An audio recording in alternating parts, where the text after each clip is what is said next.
This channel provides crucial information, both biblical and current events that will transpire before the second coming of Lord and Savior Jesus Christ.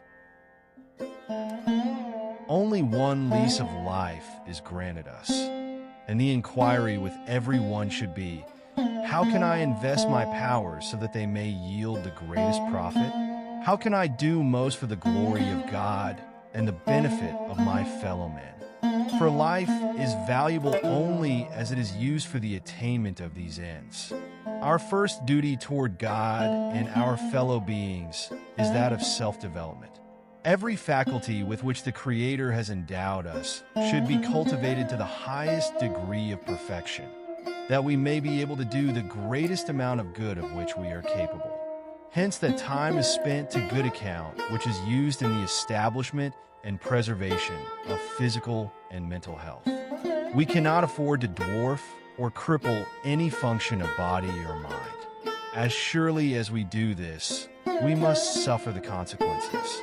Every man has the opportunity, to a great extent, of making himself whatever he chooses to be. The blessings of this life, and also of the immortal state, are within his reach. He may build up a character of solid worth, gaining new strength at every step. He may advance daily in knowledge and wisdom, conscious of new delights as he progresses, adding virtue to virtue, grace to grace.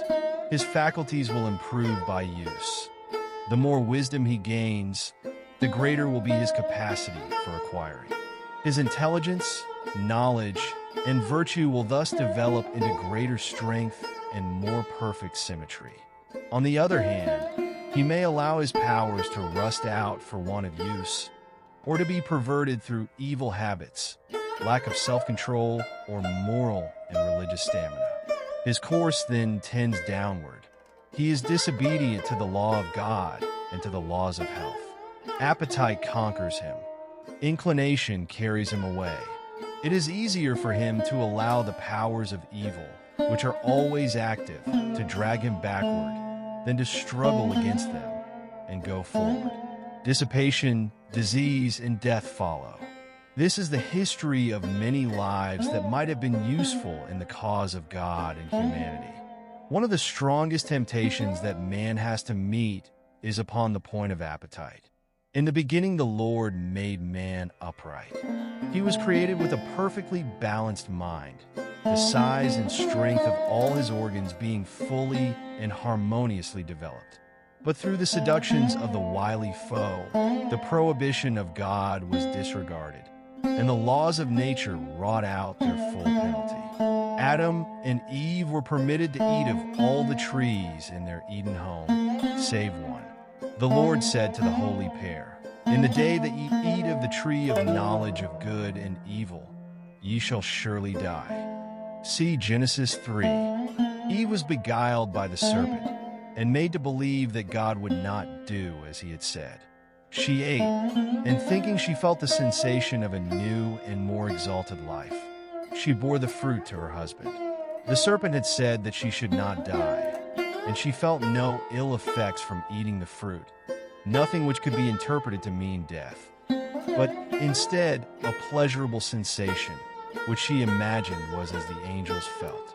Her experience stood arrayed against the positive command of Jehovah, yet Adam permitted himself to be seduced by it. Thus we often find it, even in the religious world. God's express commands are transgressed. And because sentence against an evil work is not executed speedily, therefore the heart of the sons of men is fully set in them to do the evil. Ecclesiastes 8 verse 11. In the face of the most positive commands of God, men and women will follow their own inclinations, and then dare to pray over the matter, to prevail upon God to allow them to go contrary to his expressed will. Satan comes to the side of such persons, as he did to Eve in Eden, and impresses them.